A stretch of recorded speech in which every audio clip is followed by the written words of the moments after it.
رنگ نہ ہو گلزاروں میں، یہ نور نہ ہو سیاروں میں، وہ شمع اجالا جس نے کیا 40 برس تک غاروں میں،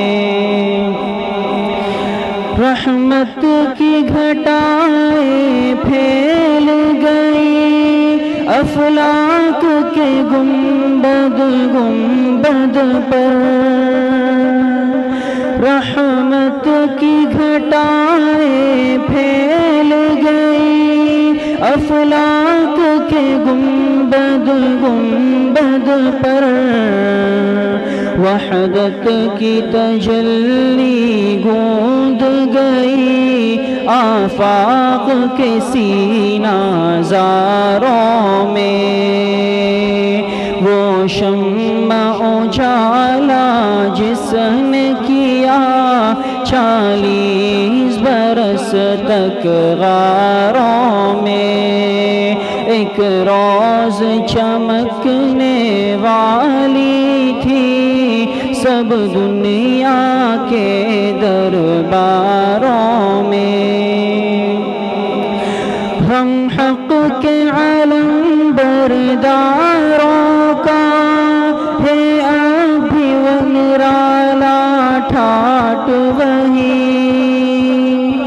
ہم حق کے علم برداروں کا ہے اب بھی نرالا ٹھاٹ وہی، بادل کی گرج تکبیروں میں، بجلی کی چمک تلواروں میں، بادل کی گرج تکبیروں میں، بجلی کی چمک تلواروں میں، وہ شمع اجالا جس نے کیا 40 برس تک غاروں میں، وہ شمع اجالا جس نے کیا 40 برس تک غاروں میں، ایک روز چمکنے والی تھی سب دنیا کے درباروں میں، ایک روز چمکنے والی تھی سب دنیا کے درباروں میں، وہ شمع اجالا جس نے کیا 40 برس تک غاروں میں۔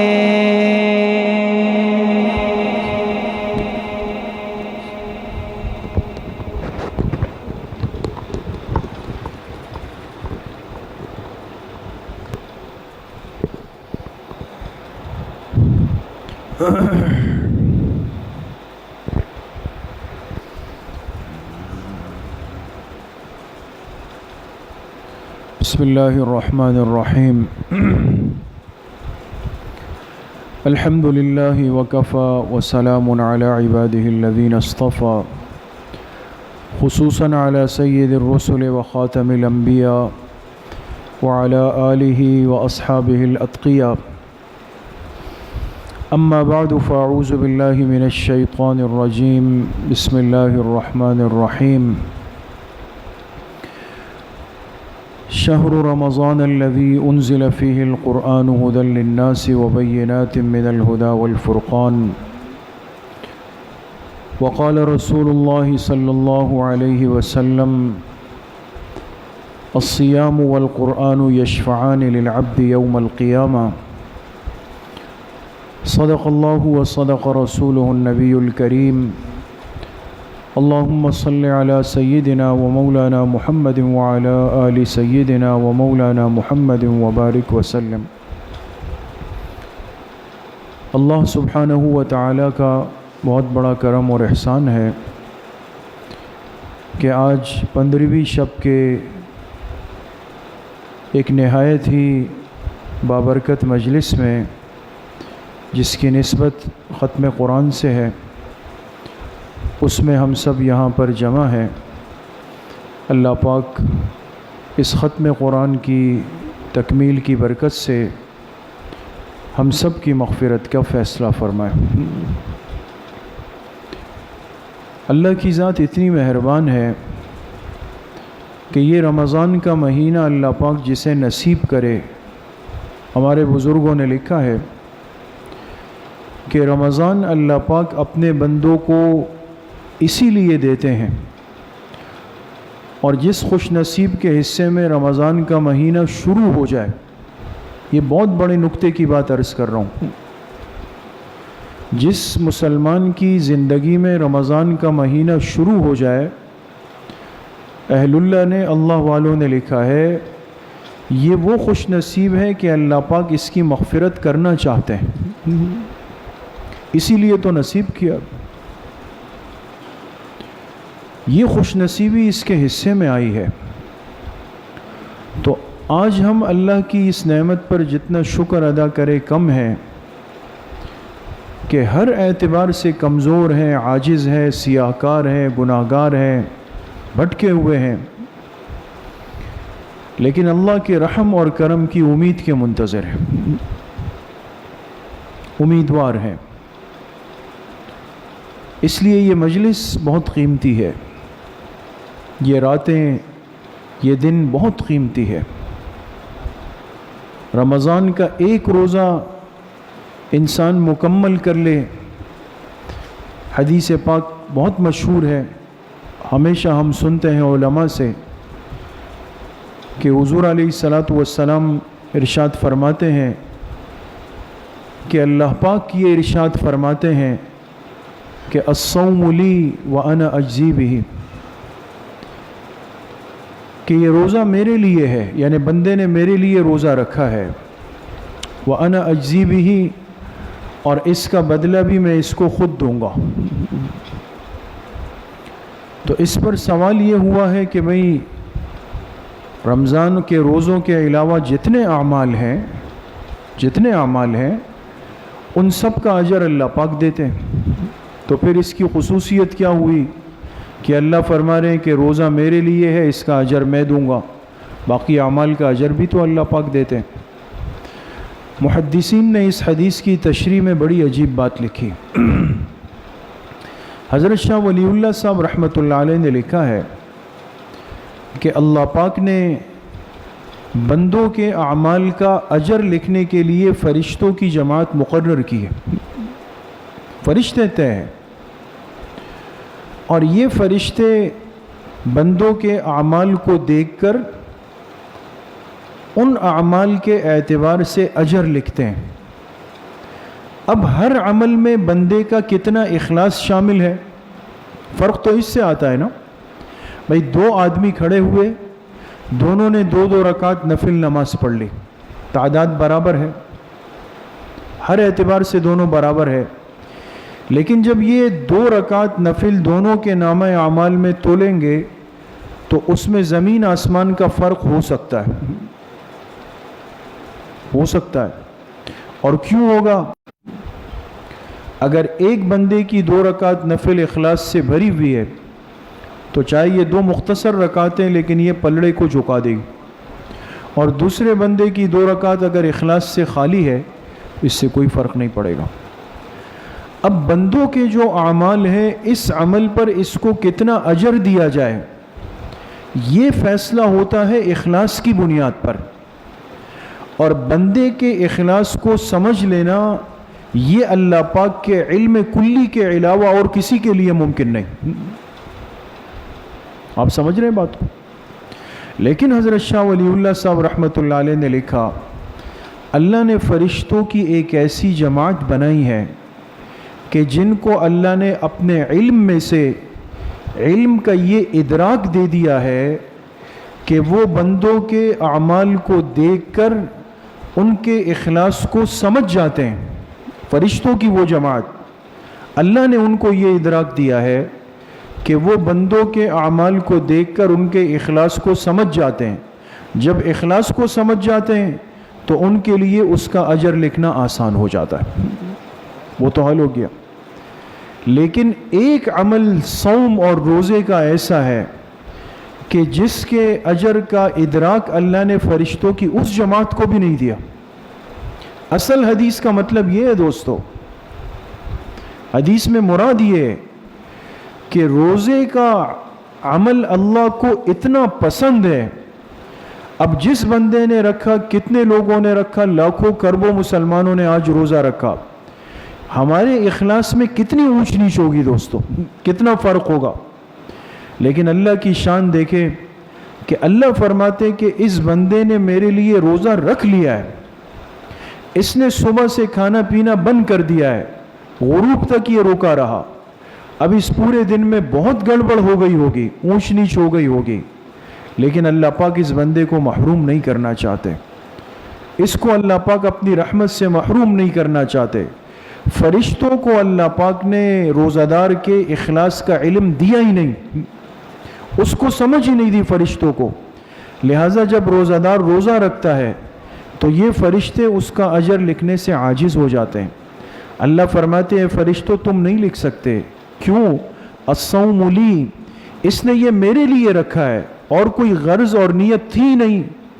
لہٰذا وَأَنَا أَجْزِي بِهِ، اب جب اجر لکھنے کا موقع آئے گا تو اس کا اجر بھی میں لکھ سکتا ہوں، میں معلوم کر سکتا ہوں، اور کسی کو میں نے اس کا علم دیا ہی نہیں.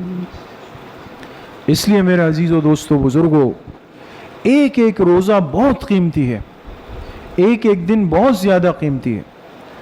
اور پھر اگر اس مہینے کو انسان اللہ کے کلام کے ساتھ جوڑ لے، قرآن کریم کے ساتھ جوڑ لے، یہ جو تراویح کی عبادت اللہ پاک نے دی ہے، یہ ہماری کوئی معمولی خوش نصیبی نہیں ہے دوستو. یہ 20 رکعت تراویح یہ رمضان کا خاصہ ہے. اب دیکھیں جیسے عید کا چاند نظر آئے گا، عید کا چاند جب نظر آئے گا تو کون سی عبادت ہوگی جو 11 مہینوں کے لیے بند ہو جائے گی؟ کوئی بتا سکتا ہے؟ تراویح کی عبادت. روزہ تو نفلی پھر بھی رکھ سکتے ہیں، اعتکاف نفلی پھر بھی رکھ سکتے ہیں، سب کچھ تلاوت کر سکتے ہیں، سب کچھ ہو سکتا ہے پورے سال میں.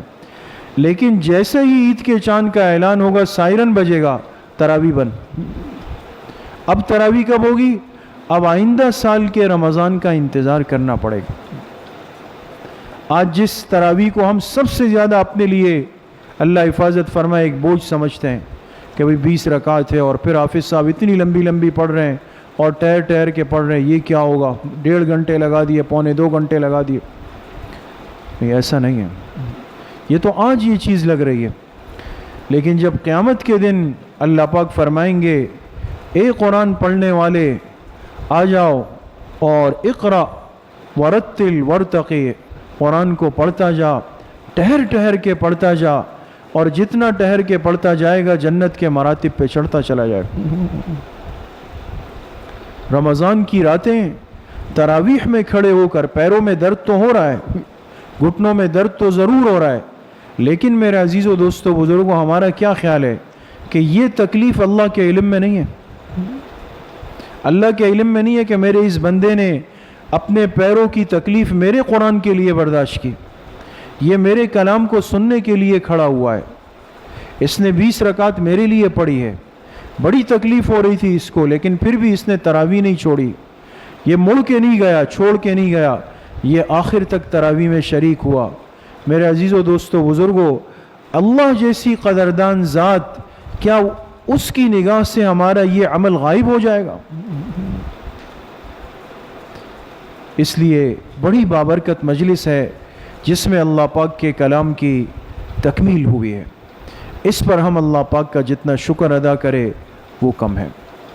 اور تیسری بات میرے دوستو بزرگوں یہ ہے کہ پورے آپ غور کریں 14 دن گزر گئے، محسوس ہوا کیسے گئے؟ کچھ پتہ نہیں لگا، احساس ہی نہیں ہوا کہ آدھا رمضان ہاتھ سے چلا گیا.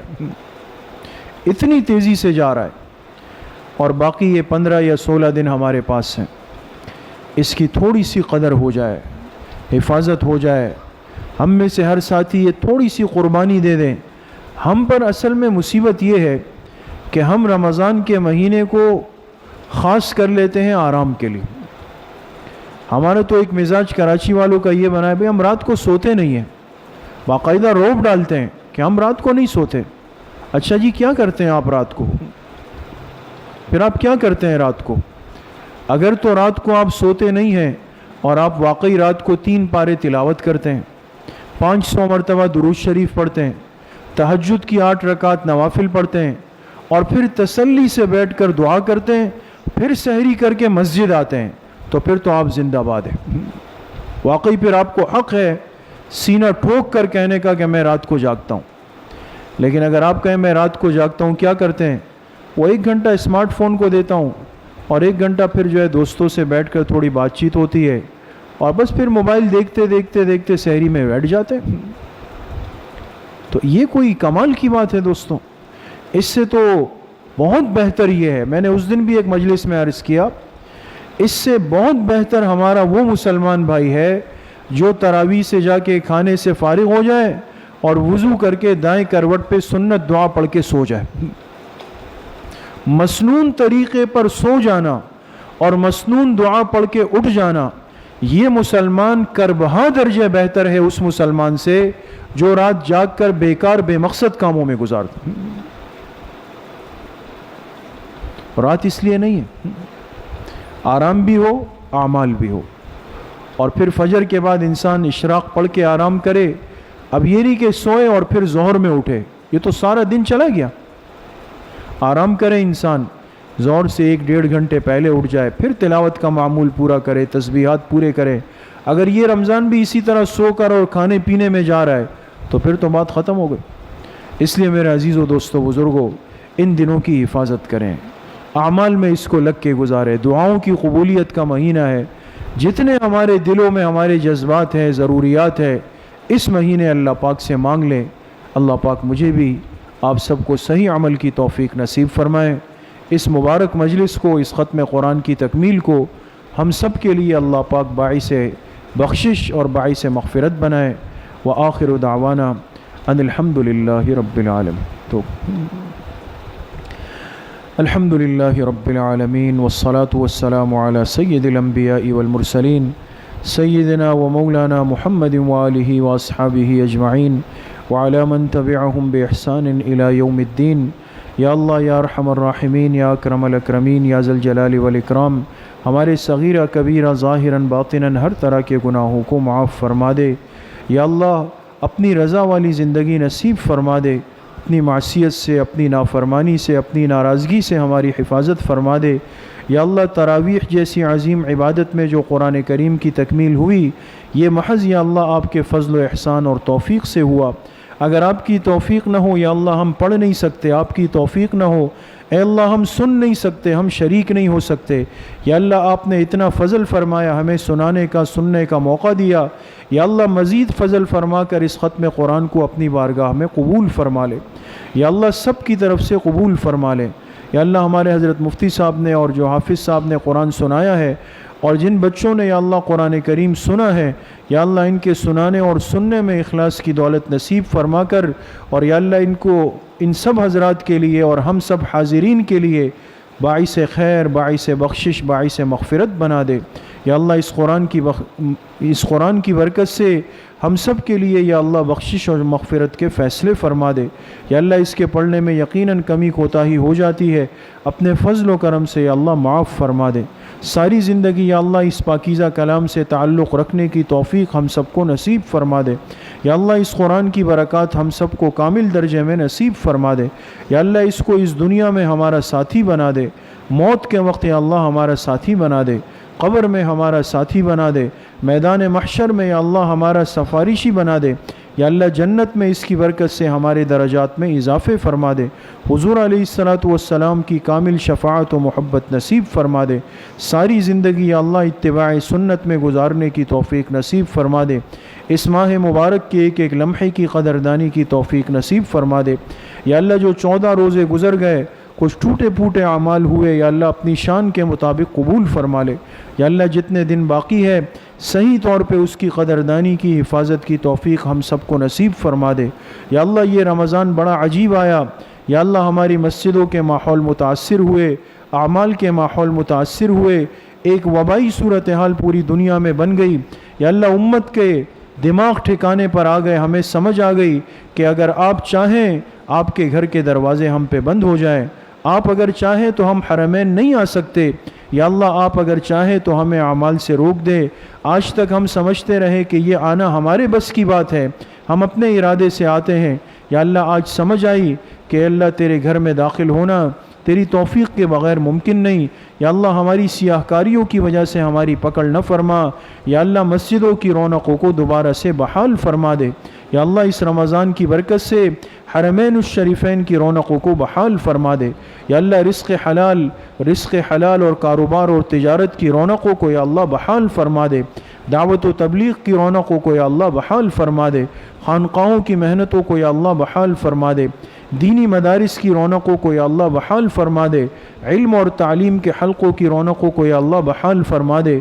یا اللہ اس وبا کو پوری دنیا سے بالخصوص امت مسلمہ سے رفع اور دفع فرما دے۔ یا اللہ ہمارے اس پیارے ملک پاکستان کی حفاظت فرما دے۔ اگر خدا نخواستہ ہمارا کوئی مسلمان بھائی یا بہن اس بیماری کے زد میں آئے ہیں، یا اللہ سب کو شفائے کلی نصیب فرما دے۔ جتنے بیمار گھروں میں ہیں، اسپتالوں میں ہیں، اس مجلس میں بیٹھے ہیں، یا اللہ سب کو شفائے کامل عاجل نصیب فرما دے۔ جتنے مرحومین مرحومات دنیا سے جا چکے ہیں سب کی مغفرت فرما دے۔ ہم سب کا خاتمہ بالایمان و بالخیر نصیب فرما دے۔ یا اللہ ہماری دعاؤں کو اپنے فضل و کرم سے، فضل و رحمت سے اپنی بارگاہ میں قبول اور منظور فرما دے۔ وصلی اللہ وسلم علی نبینا محمد وآلہ وصحبہ اجمعین برحمتک۔